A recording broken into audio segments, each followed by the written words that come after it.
Olá, bem-vindo ao canal do Prozame. Hoje eu vou falar um pouco do diagnóstico em psicanálise. Inicialmente, eu gostaria de dizer que o diagnóstico na clínica psicanalítica pode ser observado por dois pontos. Primeiro, que não é muito usual no trabalho do analista nomear diagnosticamente um analisando, dizer a ele exatamente qual a estrutura ou como ele funciona subjetivamente. Isso, em muitos casos, inclusive, pode atrapalhar o andamento do processo analítico. Segundo, que trabalhamos normalmente com, de um lado, as estruturas teóricas, que dão nome diagnóstico, e, por outro lado, as demandas subjetivas que o analisando traz para a sessão. Então, a combinação de estruturas teóricas mais as demandas subjetivas do analisando é que compõem o diagnóstico e, consequentemente, a condução da análise.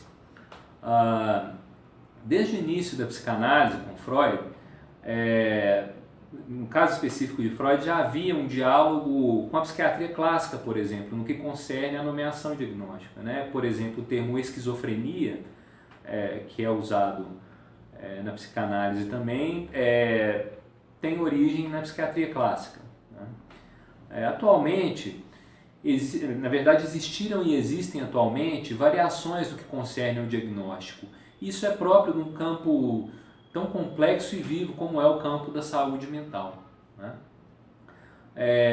Basicamente, então, eu trabalho com duas grandes estruturas.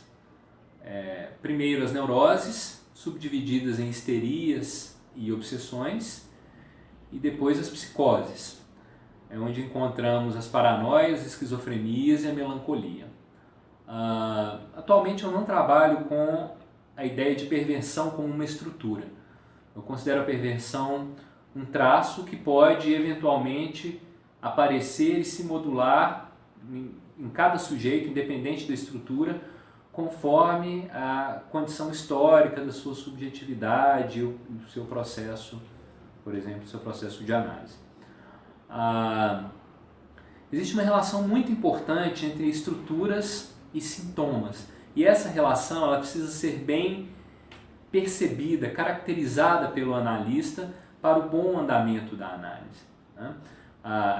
Os sintomas eles têm algo próprio do sujeito, então cada sujeito apresenta um sintoma que é na verdade uma forma dele lidar com o sofrimento, com as suas questões próprias. Então existe uma singularidade no sintoma, mas esse sintoma singular, quer dizer, próprio de cada um, ele também remete às estruturas teóricas clássicas. Então o psicanalista precisa ficar muito atento a essa relação entre o sintoma próprio de cada analisando, de cada sujeito, e a relação que esse sintoma tem com uma possível estrutura teórica. Este trabalho, essa relação, ela é fundamental para a condução do trabalho em análise. E isso ajuda a entender um pouco também a perspectiva da clínica psicanalítica, que não é uma perspectiva, digamos, que se orienta a partir da ideia de normalidade.